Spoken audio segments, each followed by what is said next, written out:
5,000 years ago, along the banks of the great Nile River, a farmer named Kheti opened his eyes not to the harsh beeping of an alarm clock, but to the gentle sound of water lapping against the mud bank outside his home.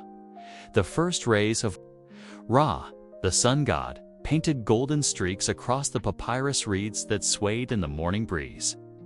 Good evening, curious minds, and welcome to another peaceful journey through history's quieter moments.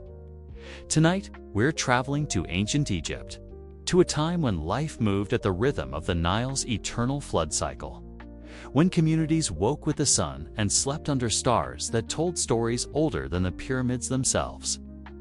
This isn't the dramatic Egypt of Hollywood movies filled with treasure hunters and mummy curses. This is something far more beautiful, far more peaceful, and far more human than most of us realize. We're about to spend an entire day with real people who lived along the Nile 3,500 years ago, during the reign of Ramesses II, when Egypt was at the height of its quiet prosperity. As always, let yourself get comfortable, close your eyes if you'd like, and let these ancient rhythms carry you toward peaceful rest. Because tonight, we're learning what it truly meant to live in harmony with a river that gave life to an entire civilization. The morning light filtered through the small window of Kheti's mud brick house, casting gentle shadows on the simple furnishings within. Like millions of Egyptians before and after him, Kheti lived in a home that was practical, cool, and perfectly suited to the desert climate. The thick walls kept the interior comfortable even during the hottest days, and the flat roof served as both a workspace and a place to sleep during the warm summer nights. But this morning, as autumn approached and the Nile floodwaters were beginning to recede, Kheti stirred in his simple bed made of woven reeds. There was no urgency in his awakening, no stress about traffic or meetings or deadlines. The rhythm of Egyptian life was dictated by the sun, the stars, and most importantly, by the great river that had sustained his ancestors for thousands of years. Egyptian homes were marvels of practical design, built to work with the climate rather than against it. The mud bricks were made from Nile clay mixed with straw, creating walls that stayed cool during the day and retained warmth during the cool desert nights.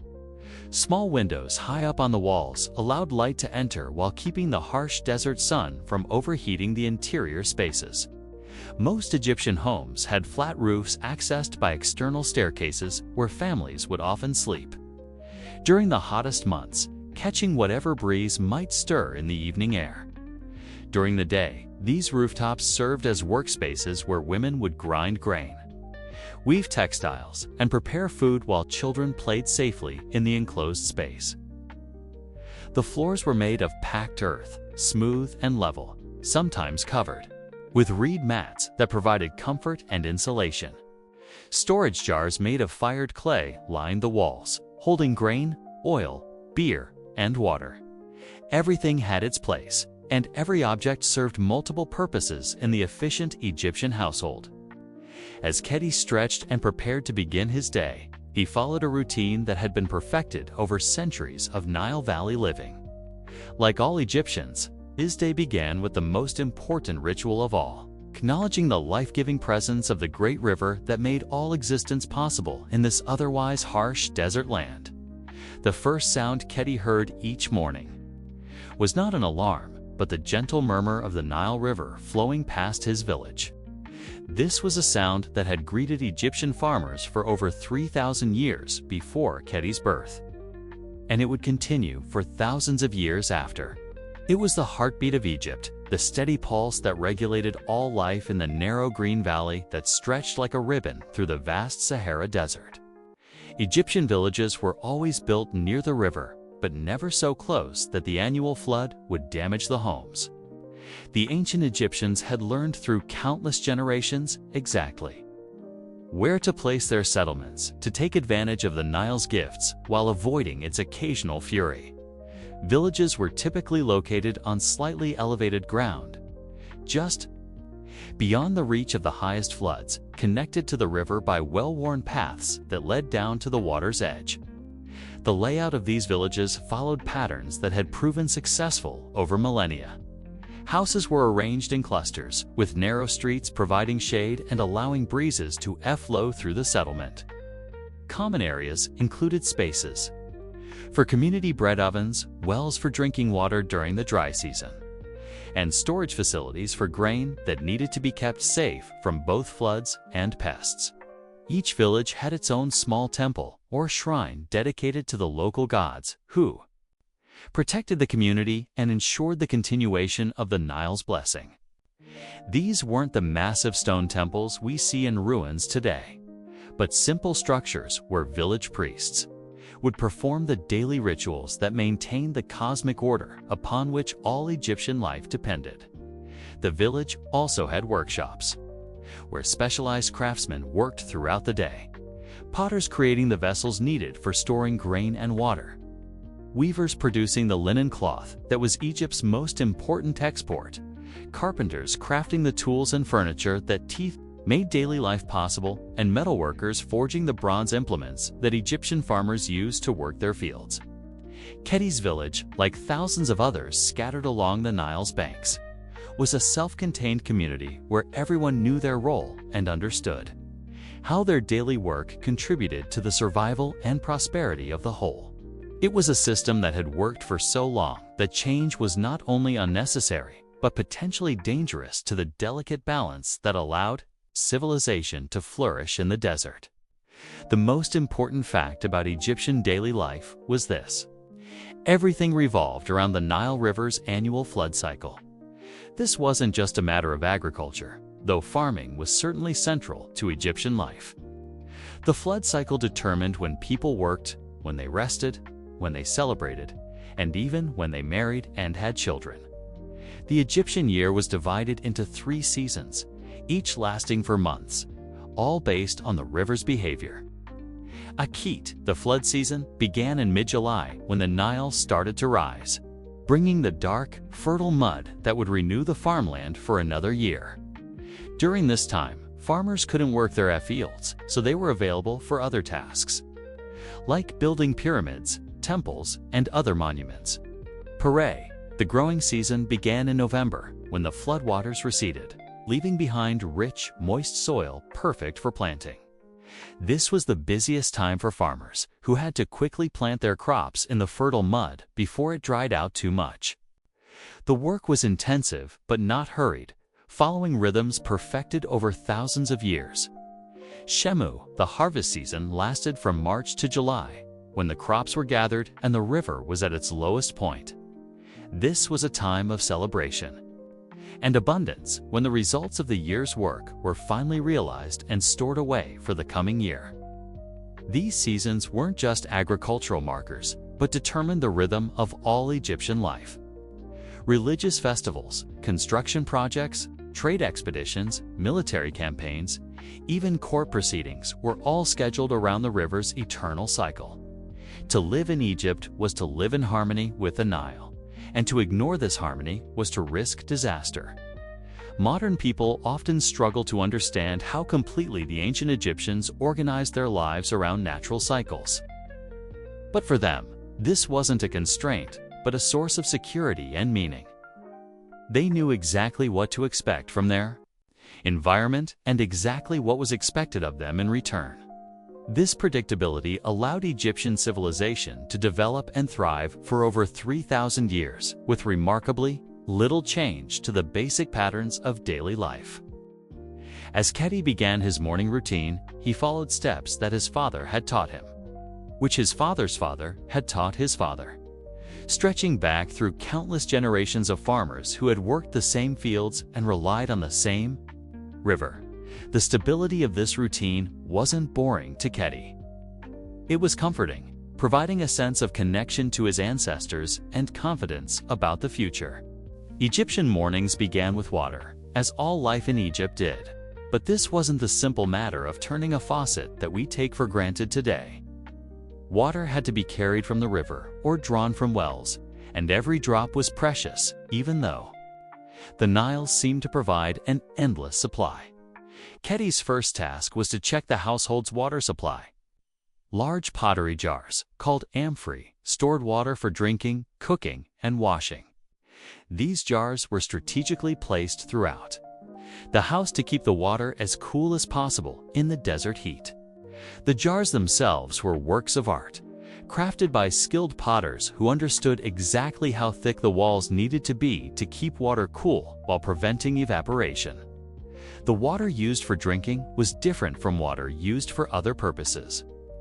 Drinking water was often drawn from wells or from the clearest parts of the river, away from areas where people bathed or where animals drank. This water was sometimes filtered through sand and cloth to remove impurities, and it was stored in special jars that were used only for drinking. Water for washing and cooking could be taken from any part of the river, but even this had to be carried to the house in pottery vessels. Egyptian families typically made 1 or 2 trips to the river each day to collect water.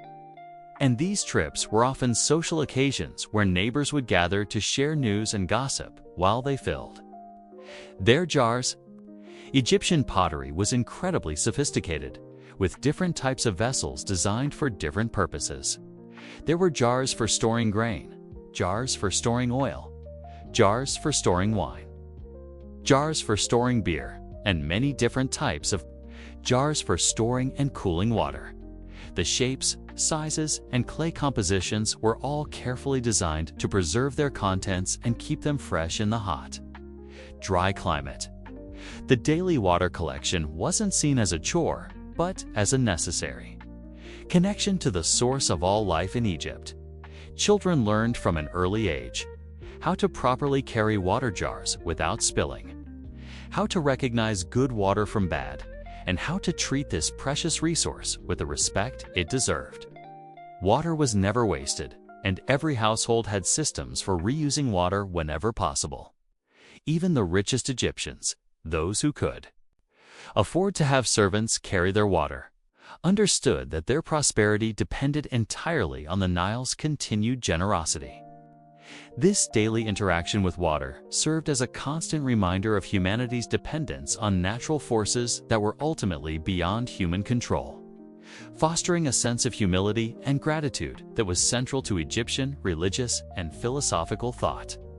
After ensuring his family had sufficient water for the day, Kheti would begin the process of personal hygiene that was remarkably sophisticated for ancient times.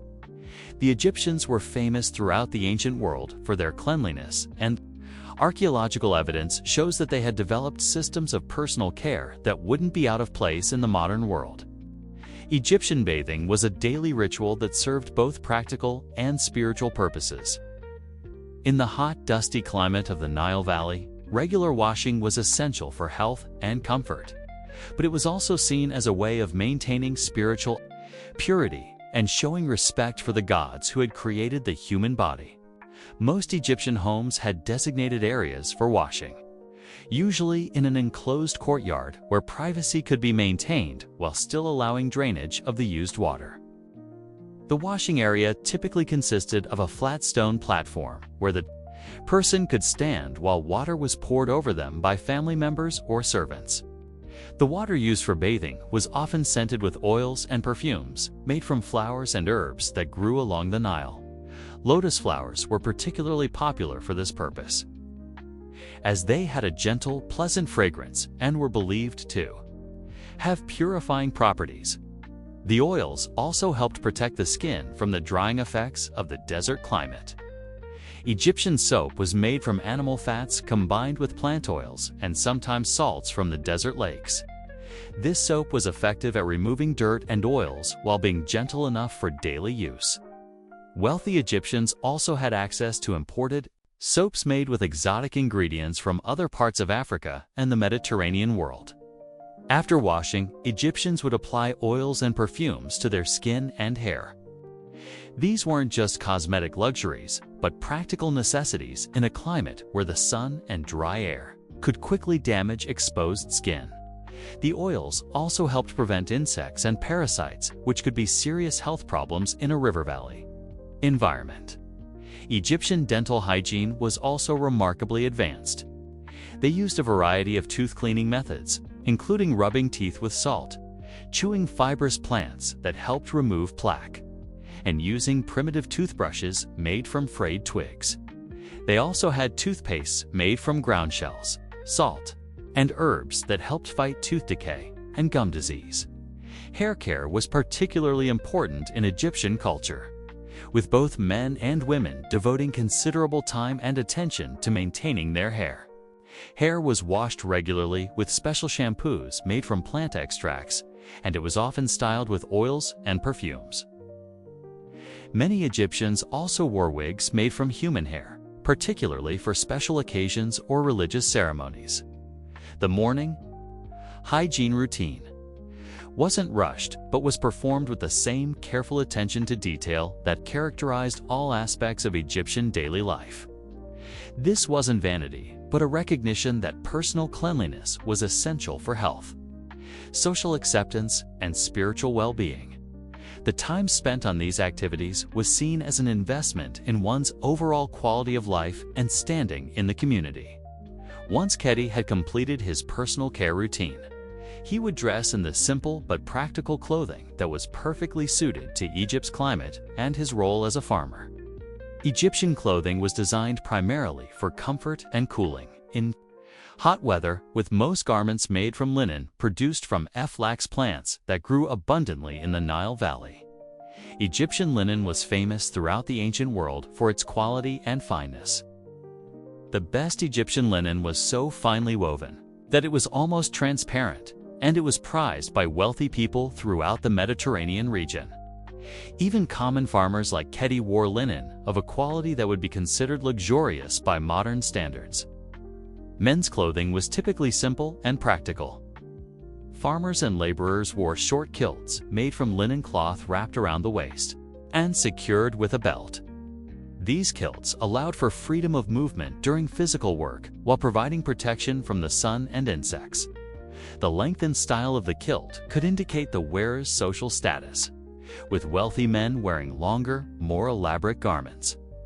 During cooler weather or for special occasions, men might also wear a simple tunic that covered the torso. These tunics were usually made from the same linen fabric and were designed to be loose-fitting and comfortable.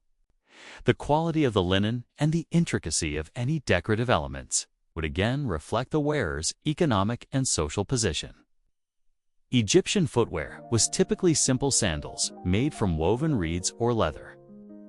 These sandals protected the feet from hot sand and rough ground while allowing air circulation to keep the feet cool.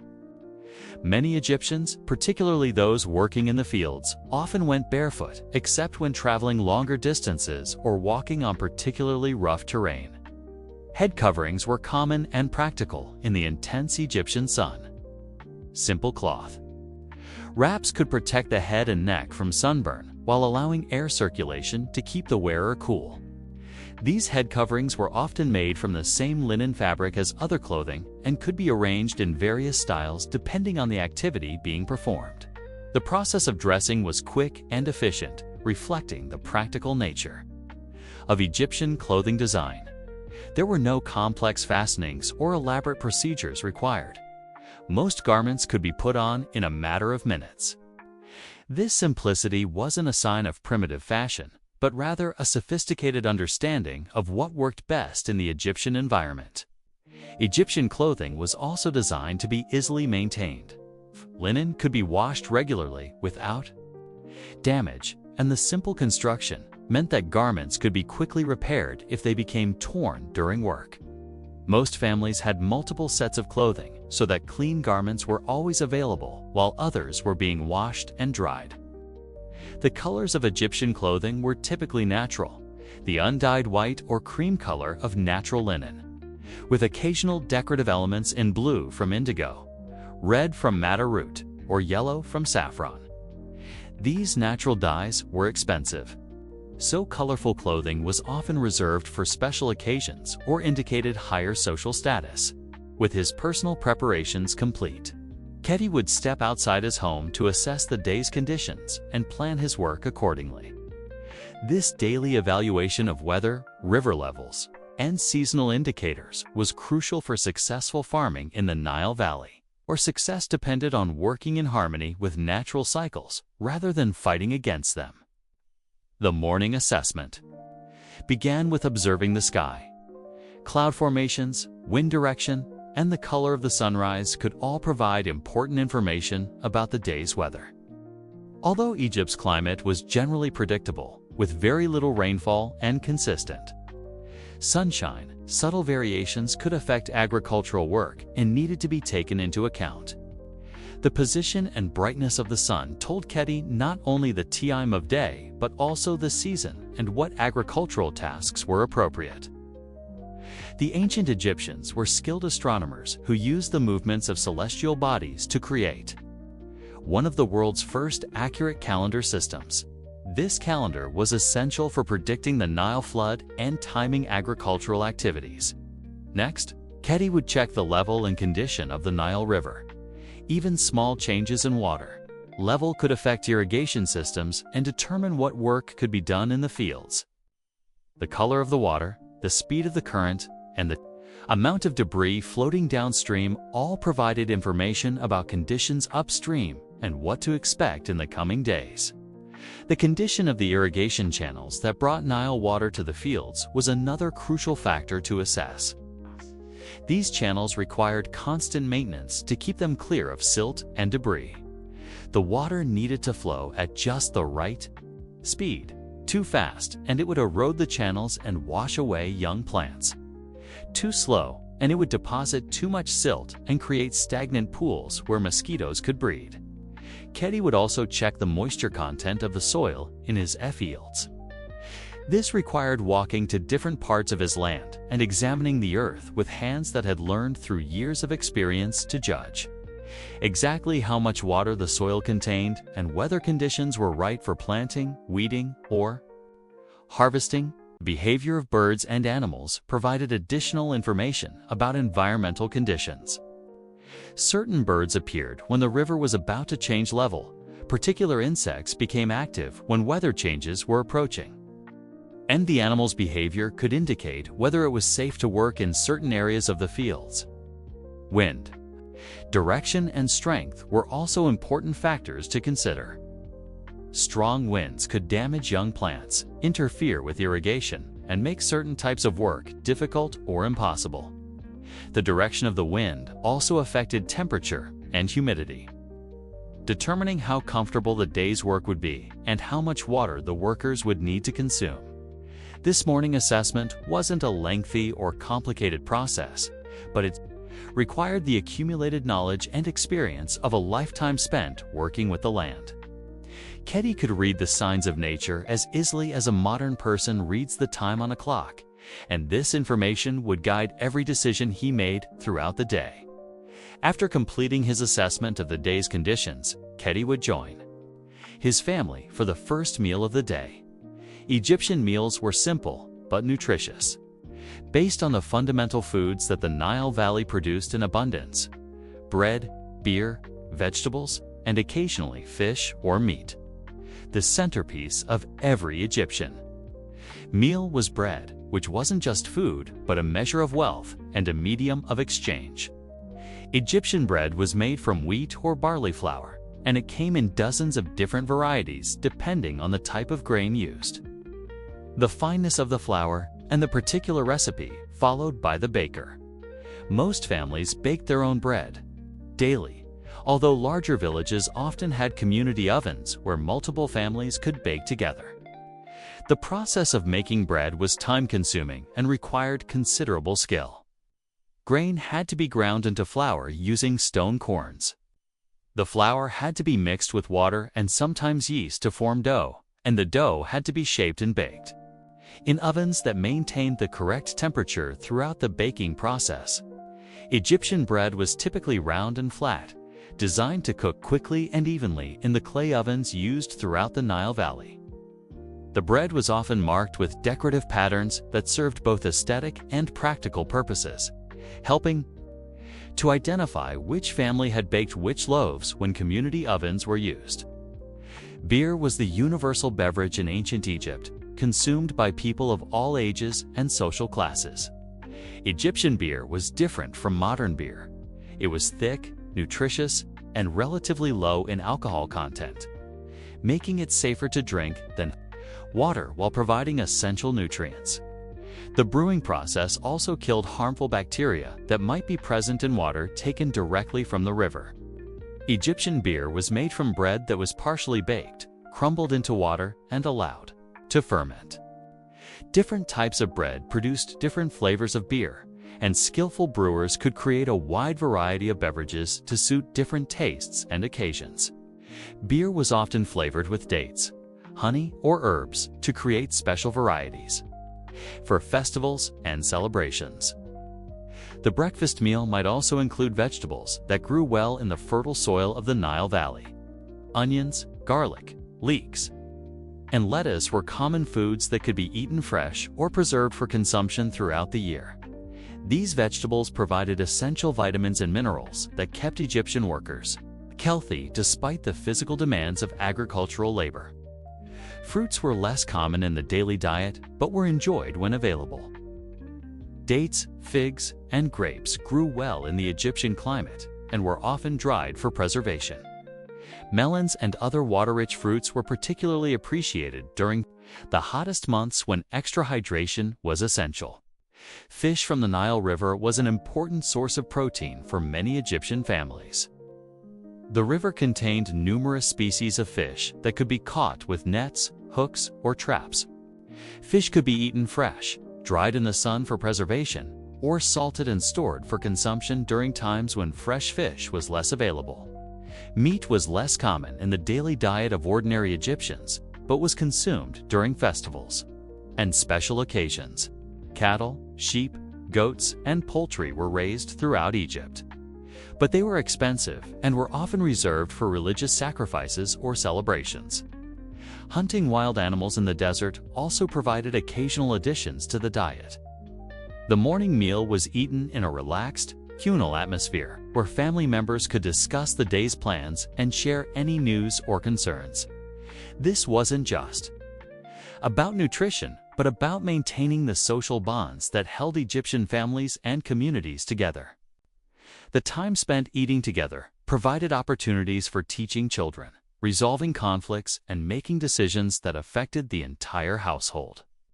After the morning meal, Kheti would gather the tools he needed for the day's work in the fields. Egyptian agricultural tools were simple but effective, designed through centuries of experience to work efficiently in the unique conditions of the Nile Valley. The most important tool was the hoe, used for breaking up soil, weeding between plants, and creating furrows for planting seeds. Egyptian hoes were typically made from wood with bronze or copper blades attached at an angle that allowed for efficient cutting and scooping. The handles were shaped and sized to reduce fatigue during long hours of work. Plows were used for preparing larger fields for planting. Egyptian plows were relatively simple compared to modern equipment, but they were perfectly suited to the soft, fertile soil left by the Nile flood.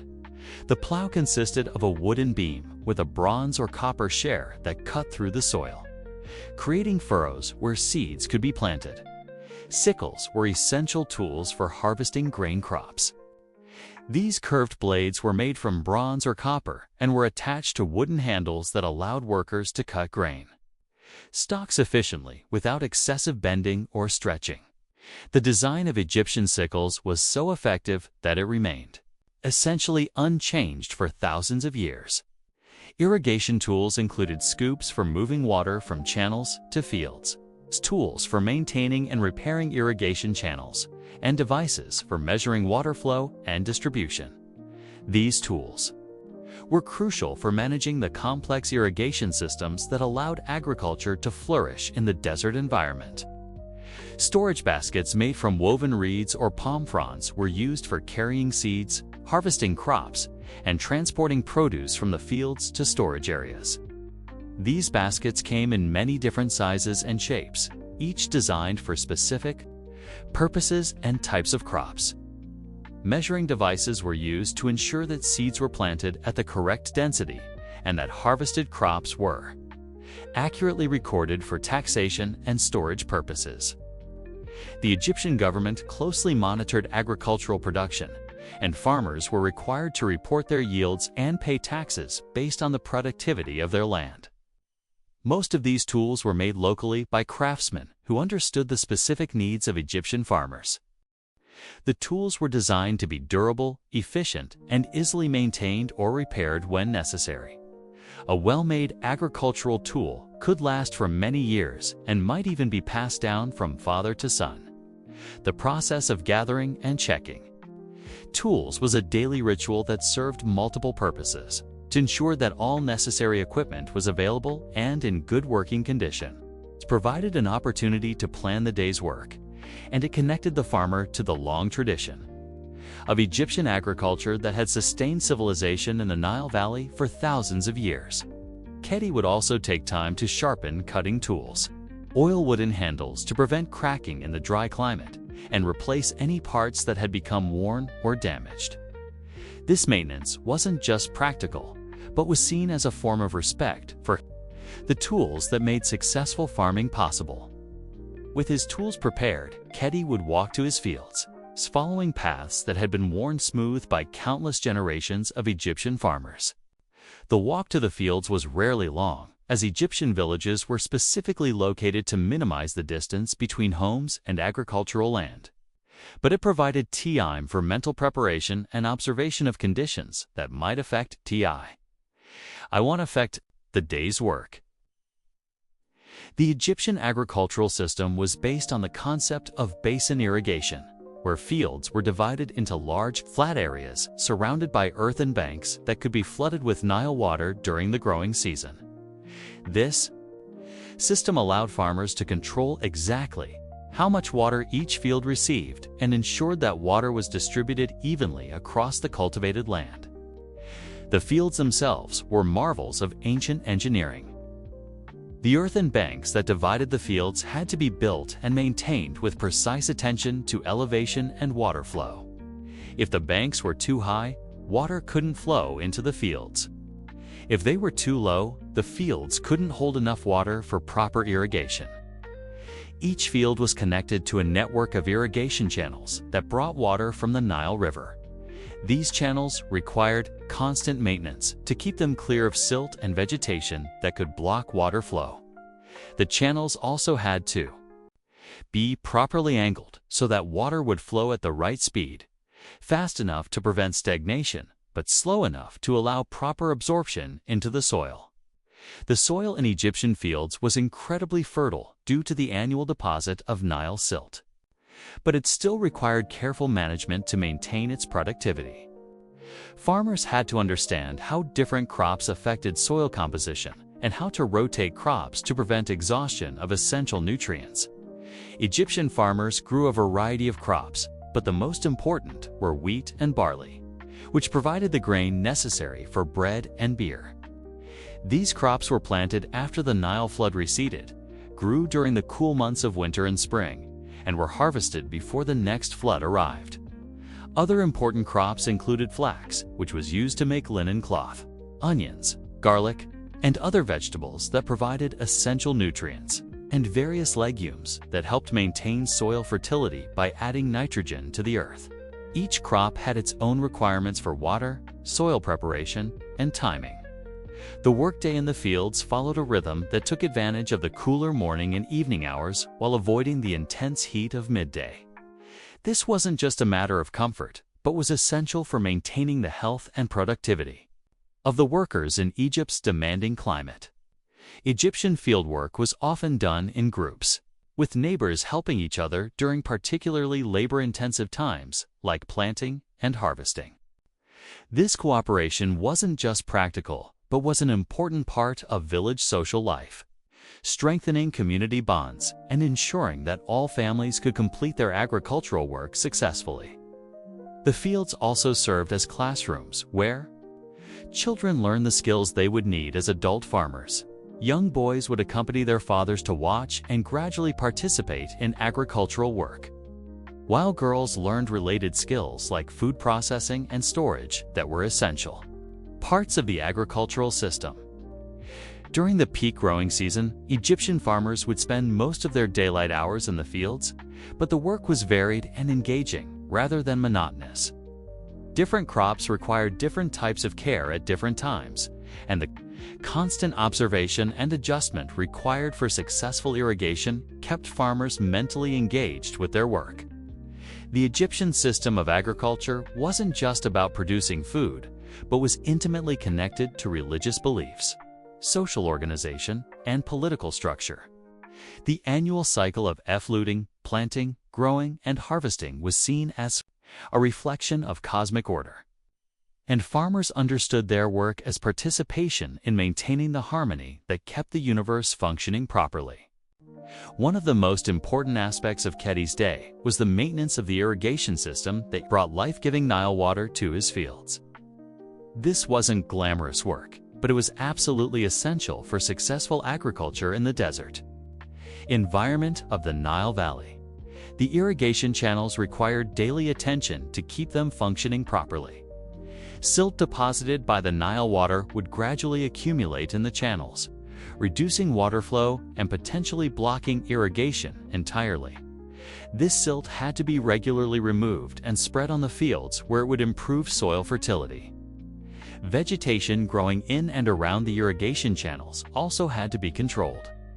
While some plants helped prevent erosion of the channel banks, too much vegetation could impede water flow or provide breeding grounds for insects and other pests. Egyptian farmers had to maintain a careful balance between protecting their irrigation infrastructure and keeping it clear for optimal water flow. The earthen banks that controlled water distribution also required constant maintenance. These banks were built from Nile mud mixed with straw or other organic materials that helped bind the soil together. Over time, weather and water action would erode these banks, requiring regular repairs and rebuilding. Water levels in the irrigation channels had to be carefully monitored and controlled. Too much water could overflow the channels and flood areas where it wasn't wanted, while too little water meant that crops wouldn't receive adequate irrigation. Egyptian farmers developed sophisticated techniques for controlling water flow using simple but effective gates, dams, and diversions. The timing of irrigation was as important as the amount of water provided. Different crops required water at different stages of their growth, and providing water at the wrong time could be as harmful as providing too little or too much. Egyptian farmers had to understand the water needs of each crop and coordinate irrigation schedules accordingly. During the flood season, when the Nile overflowed its banks and flooded the fields naturally, farmers had to prepare their land to receive and hold this water effectively. This required building up field boundaries, creating drainage channels for excess water, and ensuring that the floodwater would deposit its fertile silt evenly across the cultivated areas. The irrigation work also involved cooperation between neighboring farmers, as the irrigation channels served multiple fields and families. Water rights and distribution schedules had to be negotiated and maintained through community agreement, and sometimes government regulation. Disputes over water access could quickly become serious conflicts that threatened the stability of entire villages. Egyptian irrigation technology included devices for lifting water from lower channels to higher fields. The shadoof, a counterweighted lever system, allowed farmers to raise water efficiently from irrigation channels to fields that were above the natural water level. These devices required skill to operate effectively and regular maintenance to keep them in working order. The success of the irrigation system depended not just on individual farmers maintaining their own sections, but on the community working together to maintain the entire network. This cooperation fostered social bonds and reinforced the Egyptian understanding that individual prosperity depended on community welfare.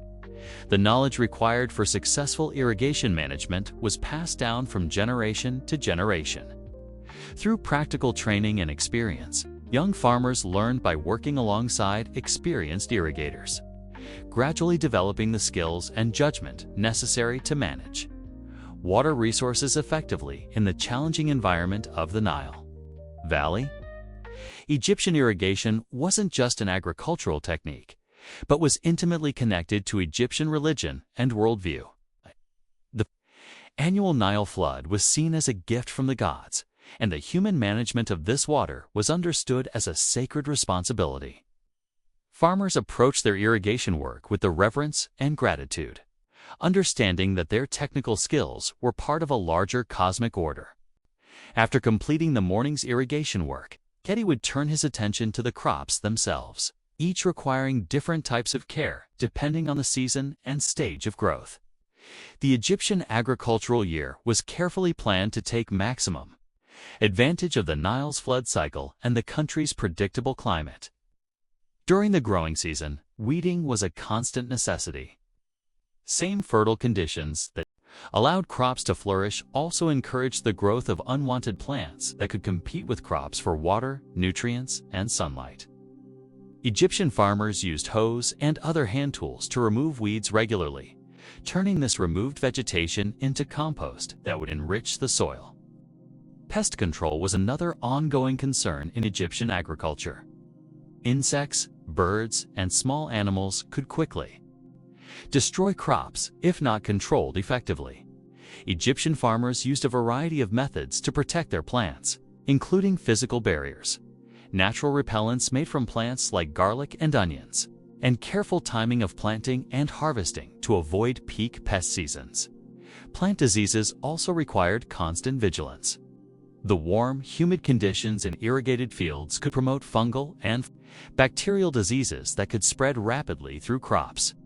Egyptian farmers learned to recognize the early signs of plant diseases and knew which plants to remove to prevent the spread of infection to healthy crops. Thinning was necessary for many crops to ensure that plants had adequate space to grow properly. When seeds were planted densely to ensure good germination, the resulting seedlings often had to be selectively removed so that the remaining plants could develop to their full potential. This required careful judgment about which plants to keep and which to remove. Support systems were needed for some crops, particularly climbing plants like grapes and certain types of beans. Egyptian farmers constructed trellises and other support structures, using materials like wood and rope, creating frameworks that allowed plants to grow upward and produce better yields, while using space more efficiently. Pruning and trimming were important for fruit trees and other perennial crops. Egyptian farmers understood how to shape trees to promote healthy growth and maximum fruit production. This work required knowledge of plant biology and timing, as pruning done at the wrong time or in the wrong way could seriously damage the plant. Harvesting required careful timing and technique to ensure that crops were gathered at peak quality and nutritional value. Different crops had different indicators that showed when they were ready for harvest, and Egyptian farmers had to monitor their fields closely to catch the optimal harvest time for each type of plant. The work with crops wasn't just about technical agricultural skills, but required an understanding of the natural cycles and rhythms that governed plant growth. Egyptian farmers developed an intimate knowledge of their plants that went far beyond simple cultivation techniques. Understanding how weather, soil conditions, water availability, and other factors affected plant health and productivity. This close relationship with growing plants was deeply satisfying work that connected farmers to the fundamental processes of life and growth. While the work was physically demanding and required constant attention, it also provided a sense of purpose and accomplishment that came from participating in the creation of food that would sustain their their families, and communities. The daily work with crops also served as a form of meditation and spiritual practice, as farmers observed the miraculous process by which tiny seeds grew into plants that could feed human beings. This daily witness to the cycle of life reinforced Egyptian religious beliefs about the continuity of existence and the benevolent order of the natural world. As the sun reached its highest point in the sky and the desert heat became intense, Kheti would follow the ancient Egyptian practice of taking a midday rest. This wasn't laziness, but practical wisdom developed over thousands of years of living and working in one of the world's most challenging climates. Egyptian workers understood that attempting to continue heavy labor during the hottest part of the day was not only uncomfortable, but potentially dangerous. Heat exhaustion and dehydration could quickly become serious health problems, and the quality of work declined significantly when people tried to work through the peak heat of the day. The midday rest period typically lasted for 2 to 3 hours, from late morning until mid-afternoon, when the sun's intensity began to diminish. During this time, workers would seek shade wherever they could find it, under trees, in simple shelters built in the fields, or back in their homes if they lived close enough to their work areas. This rest period wasn't passive, but was used for various light activities that could be performed in the shade. Tool maintenance and repair work could be done during the midday hours, as could planning for the afternoon's work and discussion of agricultural techniques with other farmers. Food preparation often took place during the midday rest, as this was a time when family members were together and cooking could be done in the relative coolness of shaded areas. The main meal of the day was often prepared and consumed during this period, providing the nutrition needed to sustain workers through the afternoon's activities. Social interaction was an important part of the midday rest period. Farmers would gather in shaded areas to discuss community concerns, share information about agricultural conditions, and maintain the social relationships that were essential for village life. These conversations weren't idle gossip, but served important functions in coordinating community activities and sharing knowledge. Children's education often took place during the midday rest periods, when adults had time to teach practical skills and cultural knowledge. Young people learned about Egyptian history, religious beliefs, agricultural techniques, and social responsibilities through stories and conversations that took place during these quiet hours. Craftwork that didn't require intense physical effort could also be performed during the midday rest. Weaving, pottery making, tool crafting, and other skilled activities could be pursued in shaded areas, allowing people to remain productive while avoiding the dangerous heat of the midday sun. The midday rest also provided time for personal reflection and spiritual practices. Many Egyptians used this quiet time for prayer, meditation, or simply contemplating their place in the natural and cosmic order that governed Egyptian life. This spiritual dimension of the rest period helped maintain the psychological and emotional health of workers who faced constant physical challenges. Water consumption was carefully managed during the midday rest period. Workers needed to drink enough water to replace what they had lost through sweating during the morning's work. But they also had to conserve water for the afternoon's activities. Egyptian workers became skilled at judging exactly how much water they needed to maintain their health without wasting this precious resource. The timing of the midday rest was determined by observing the sun's position and the intensity of heat rather than by artificial time-keeping devices. Egyptian workers developed an intuitive sense of when it was time to stop working and when it was safe to resume, based on subtle changes in temperature, light quality, and their own physical responses to the heat. This daily rhythm of work, rest, and resumption of work created a natural pattern that allowed Egyptian farmers to maintain high levels of productivity despite the challenging climate. The midday rest wasn't a sign of laziness, but was an essential adaptation that made sustainable agriculture possible in the desert environment of the Nile Valley. As the afternoon heat began to subside and shadows started to lengthen, Kheti would resume his work in the fields, taking advantage of the cooler temperatures to complete tasks that required more intensive physical effort. The afternoon work period was often the most productive time of the day, as workers were rested from their midday break and energized by the prospect of completing the day's work. Afternoon activities often focused on tasks that required more strength or sustained effort than morning work. Heavy lifting, moving equipment, and construction or repair projects were typically saved for the afternoon, when workers had recovered from the morning's exertions and had time to complete substantial projects before sunset. Harvesting was often done in the afternoon, particularly for crops that needed to be cut or gathered quickly before they became overripe. The cooler afternoon temperatures reduced stress on both workers and harvested crops, improving the quality of the final product and reducing the risk of spoilage. Transport activities were commonly scheduled for the afternoon, moving harvested crops from fields to storage areas, carrying water for evening irrigation, and transporting tools and equipment were all tasks that could be efficiently accomplished during the cooler afternoon hours. Preparation for the next day's work often began in the afternoon. Tools needed to be cleaned and sharpened. Equipment had to be moved to the locations where it would be used, and work areas needed to be prepared for the following day's activities. This advanced preparation allowed work to begin more efficiently the next morning. Community work projects were often scheduled for afternoon hours when individual farming tasks were completed and people could cooperate on projects that benefited the entire village.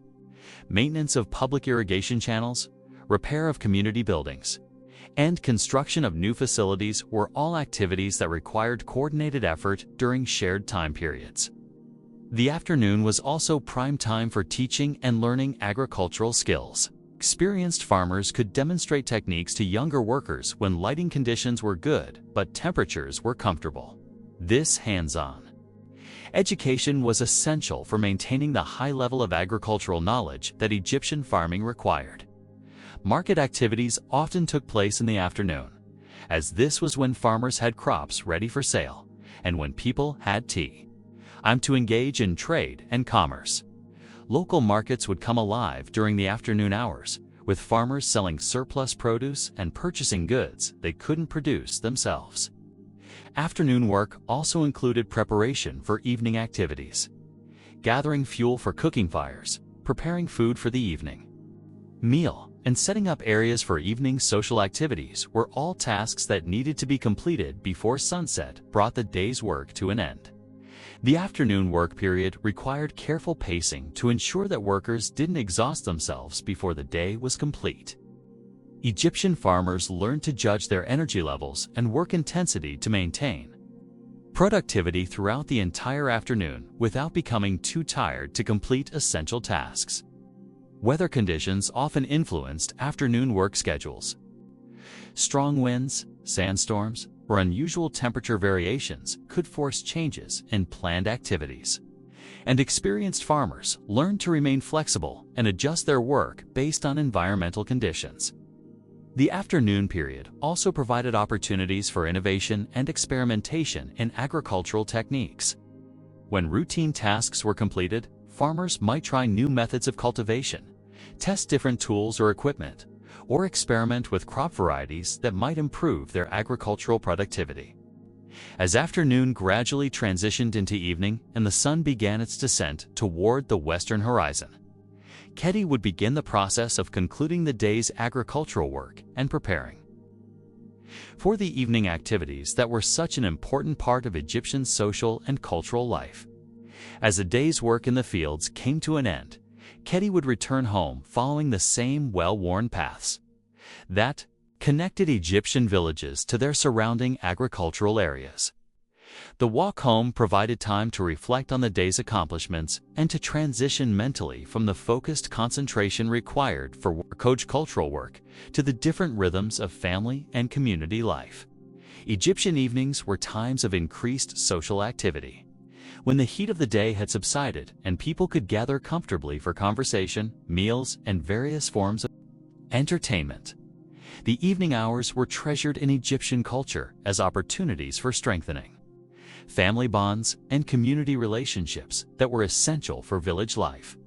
The transition from work to evening activities wasn't abrupt, but followed a gradual progression that allowed people to clean themselves, change clothes if necessary, and prepare for the social aspects of Egyptian daily life. This transition period was important for mental and emotional health, providing a clear separation between the practical demands of work and the more relaxed atmosphere of evening social life. Upon returning home, Kheti would first attend to the care and storage of his agricultural tools. Egyptian farmers understood that their tools were essential investments that needed to be properly maintained to remain productive. Tools were cleaned of dirt and plant material, checked for damage or wear, and stored in protected areas where they would be safe from weather and theft. The evening care of tools wasn't just practical maintenance, but was also a form of respect for the implements that made successful farming possible. Egyptian culture emphasized the importance of treating all useful objects with care and gratitude, understanding that proper maintenance extended the life of tools and reduced the cost and effort required to replace them. Water for evening use had to be collected and stored if this hadn't been done earlier in the day. Evening water needs included water for cooking, personal washing, and drinking during the night. The amount of water needed and the timing of collection were carefully calculated to ensure adequate supplies without wasting effort on unnecessary trips to the river. The preparation of the evening meal was often a family activity that involved multiple generations working together in the food preparation areas of Egyptian homes. This wasn't just about creating nutrition, but was an important social time. When family members shared the experiences of their day and planned for future activities, Egyptian evening meals were typically more elaborate than meals eaten earlier in the day, as there was more time available for food preparation and people had worked up substantial appetites during their day's activities. The evening meal was also a time when families could enjoy whatever special foods might be available: fresh fish from the river, seasonal fruits and vegetables, or meat on special occasions. The cooking process itself was often as important as the meal that resulted from it. Family members would gather around cooking fires to talk while food was being prepared, creating opportunities for storytelling, planning, and the transmission of cultural knowledge from older to younger family members. As evening progressed into night, lighting became necessary for continued activities. Egyptian homes used oil lamps made from pottery that burned various plant and animal oils to provide illumination after sunset. These lamps had to be filled, wicks had to be trimmed, and lighting had to be managed carefully to provide adequate illumination while conserving fuel. The evening hours were prime time for various forms of craftwork that required good light and steady hands. Weaving, pottery, decoration, toolmaking, and other skilled activities were often pursued during the evening, when people had time to focus on detailed work without the distractions of agricultural labor. Evening activities also included various forms of entertainment and cultural expression. Music, storytelling, dancing, and games were all important parts of Egyptian evening life, providing relaxation and social bonding after the day's work was complete. As the sky darkened and the first stars appeared, Egyptian families would begin preparing for sleep, following evening routines that promoted rest and relaxation after the physical demands of the day. The transition from evening activities to sleep was gradual and peaceful, designed to promote the deep, restorative rest that was essential for maintaining health and productivity in the demanding environment of ancient Egypt. The evening meal was the social and nutritional centerpiece of Egyptian daily life, bringing families together to share food, conversation, and the satisfaction of another successful day. In the Nile Valley, unlike the quick, practical meals eaten earlier in the day, the evening meal was a leisurely affair that celebrated both the day's accomplishments and the bonds that held Egyptian families and communities together. Preparation for the evening meal began in the afternoon, as cooking methods available to ancient Egyptians required more time and planning than modern food preparation. Grain had to be ground into flour, bread had to be baked, vegetables had to be cleaned and prepared, and any meat or fish had to be properly cleaned and cooked to ensure both safety and palatability. The cooking area in Egyptian homes was typically located in an open courtyard or on the flat roof of the house, where smoke from cooking fires could dissipate easily and where the heat from cooking wouldn't make the interior of the house uncomfortably warm. These cooking areas were equipped with clay ovens, grinding stones, storage jars, and various pottery vessels used for food preparation. Egyptian ovens were remarkable examples of ancient technology, designed to burn fuel efficiently, while maintaining the steady temperatures needed for successful baking. These ovens were made from clay and were shaped like large jars with openings at the top for adding fuel and removing cooked food. The thick walls of the ovens retained heat effectively, allowing food to cook evenly without requiring constant attention. Bread remained the foundation of the evening meal, But evening bread was often of higher quality than the bread eaten earlier in the day.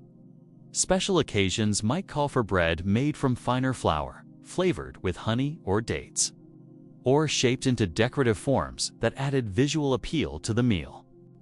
Beer was the standard beverage for evening meals. But the beer consumed in the evening was often of a different variety than the beer drunk during the day. Evening beer might be stronger, flavored with special ingredients, or aged longer too. Develop more complex flavors appropriate for the more leisurely pace of evening consumption. Vegetables played a larger role in evening meals than in earlier meals of the day. Onions, garlic, leeks, lettuce, cucumbers, and other vegetables that grew well in Egyptian gardens were prepared in various ways, eaten fresh, cooked in stews, or preserved through drying or fermentation. These vegetables provided essential nutrients and added variety and flavor to the Egyptian diet. Fish was a common protein source for evening meals, particularly for families who lived near the Nile River or one of its canals. Egyptian fishermen used nets, hooks, and traps to catch various species of fish that inhabited the river, and fresh fish was often grilled or baked for evening consumption. Fish could also be preserved by drying or salting, allowing families to enjoy this protein source even when fresh fish wasn't available. Meat was less common in the daily diet of ordinary Egyptians, but was consumed during festivals, celebrations, and special occasions. When meat was available, it was typically prepared with great care and attention, often roasted or stewed with vegetables and seasonings that enhanced its flavor and nutritional value. Fruits provided sweetness and variety to Egyptian evening meals when they were in season. Dates, figs, grapes, melons, and other fruits that grew in the Egyptian climate were enjoyed fresh when available, and were often dried or preserved for consumption throughout the year. The act of eating together was as important as the food itself in Egyptian culture. Family members would gather in comfortable areas of their homes, sitting on mats or simple stools, sharing food from common serving vessels and engaging in the conversation and social interaction that strengthened family bonds. Children learned proper eating behavior and social skills during evening meals, observing adult behavior and gradually taking on more responsibility for food preparation and service. The evening meals served as an important educational opportunity, where cultural values and practical knowledge were transmitted from older to younger family members. Guests were often invited to share evening meals, as hospitality was an important virtue in Egyptian culture. Sharing food with visitors, neighbors, friends was seen as both a social obligation and a source of pleasure, creating and maintaining the networks of mutual support that were essential for community life in ancient Egypt. The evening meal concluded with expressions of gratitude for the food consumed and the family bonds that made such sharing possible. This gratitude wasn't merely polite convention, but reflected the Egyptian understanding that food was a precious gift that should never be taken for granted in a land where agriculture depended entirely on the annual flood of the Nile River. After the evening meal was completed and the cooking vessels and eating areas had been cleaned, Egyptian families would gather for the social activities that were among the most cherished aspects of daily life in the Nile Valley. These evening gatherings served multiple purposes: entertainment, education, cultural transmission, and the strengthening of family and community bonds that were essential for survival and prosperity in ancient Egypt. Storytelling was perhaps the most important evening activity in Egyptian households. In a culture where most people couldn't read or write, oral tradition was the primary means of preserving and transmitting cultural knowledge, historical information, religious beliefs, and moral teachings. The evening hours provided the perfect opportunity for experienced storytellers to share this vital information with younger listeners. Egyptian stories covered a wide range of topics and themes. Religious stories explained the nature of the gods, the creation of the world, and the proper relationship between humans and divine forces. Historical stories preserved memories of important events, great rulers, and the lessons learned from past experiences. Moral stories taught proper behavior, social obligations, and the consequences of good and bad choices. The art of storytelling was highly developed in Egyptian culture, with skilled storytellers using voice, gesture, and dramatic expression to bring their narratives to life.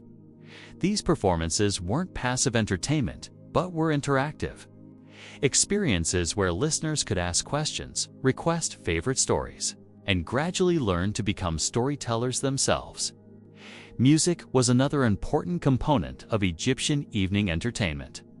Musical instruments included flutes made from reeds, drums made from animal skins stretched over pottery frames, and simple stringed instruments created from wood and plant fibers.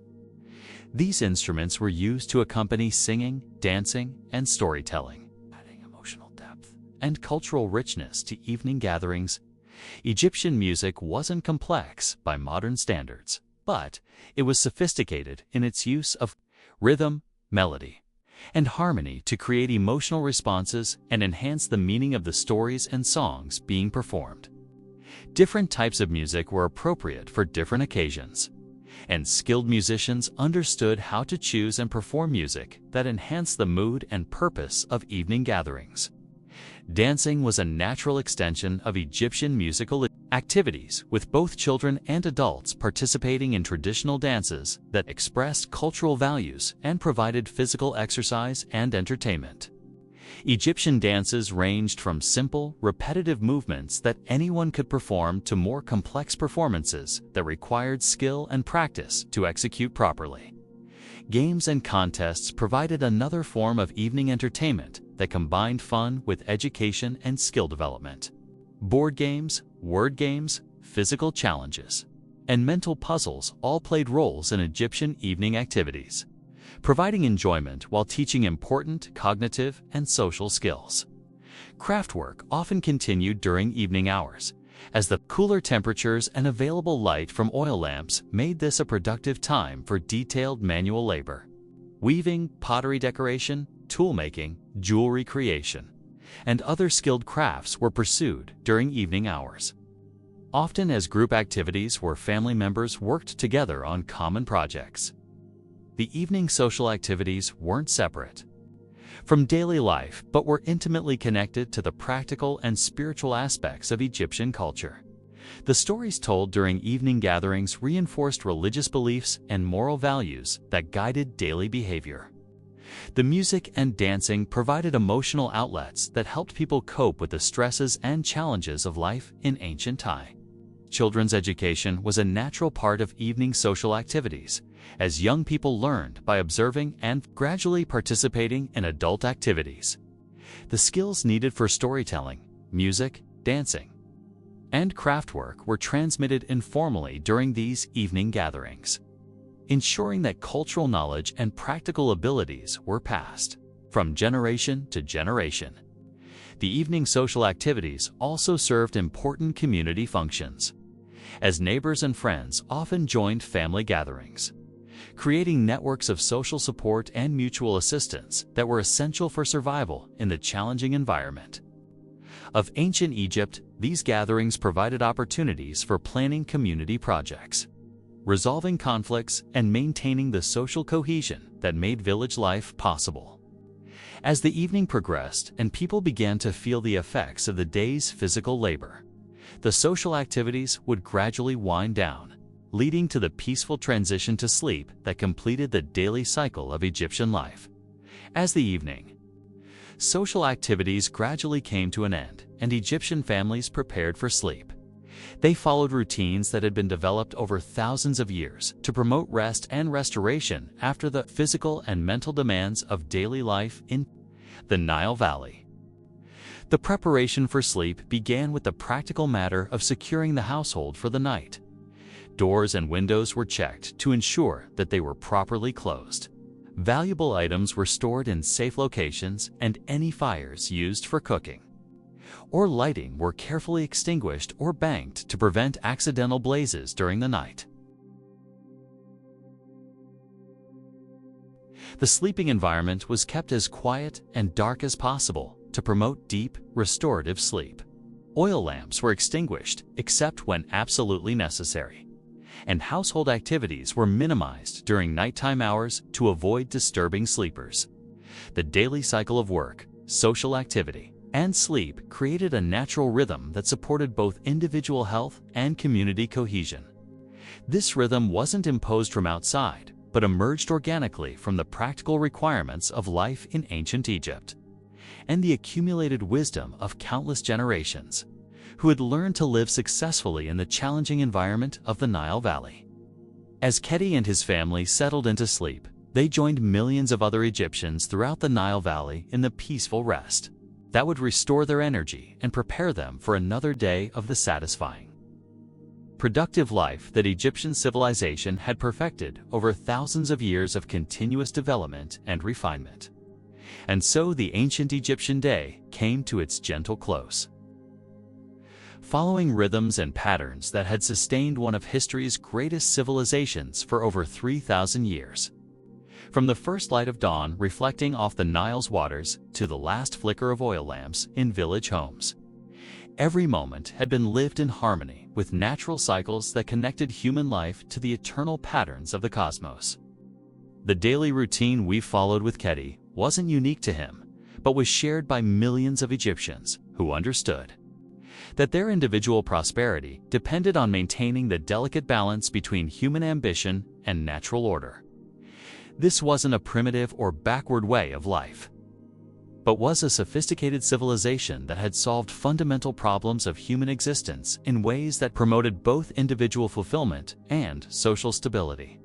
The Egyptian approach to daily life offers lessons that remain relevant today: the importance of living in harmony with natural cycles, the value of community, cooperation, and mutual support, the necessity of balancing work with rest and social connection, and the wisdom of finding satisfaction in simple, essential activities that connect us to the fundamental processes of life.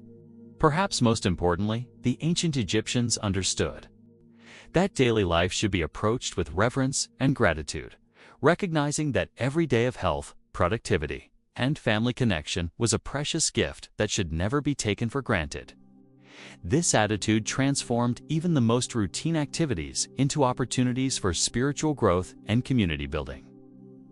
The peaceful rhythms of ancient Egyptian life remind us that human beings can create civilizations that support both individual flourishing and social harmony when they remain connected to the natural world and committed to the values of cooperation, respect, and gratitude that make community life possible.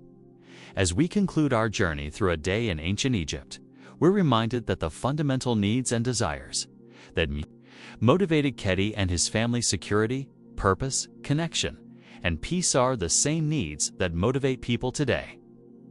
The ancient Egyptians found ways to meet these needs that created one of history's most enduring and successful civilizations. Sleep well and dream of simpler times when life moved at the pace of the river and the sun, when communities worked together to meet shared challenges, and when every day brought the satisfaction of meaningful work completed in harmony with the eternal rhythms of the natural world. If this peaceful journey through ancient Egyptian life helped you appreciate the sophisticated simplicity of our ancestors, please like this video to help others discover these timeless rhythms. Subscribe for more gentle explorations of history's quieter moments, and ring that notification bell so you never miss a peaceful journey through the past. Tomorrow, we'll explore another corner of ancient history where life moved slowly, purposefully, and in harmony with the natural world. Until then, rest well, and remember that you carry within you the same capacity for finding peace and purpose that allowed the ancient Egyptians to create their remarkable civilization along the banks of the eternal Nile. Sweet dreams. And thank you for joining me on this journey back to one of humanity's most peaceful and enduring ways of life.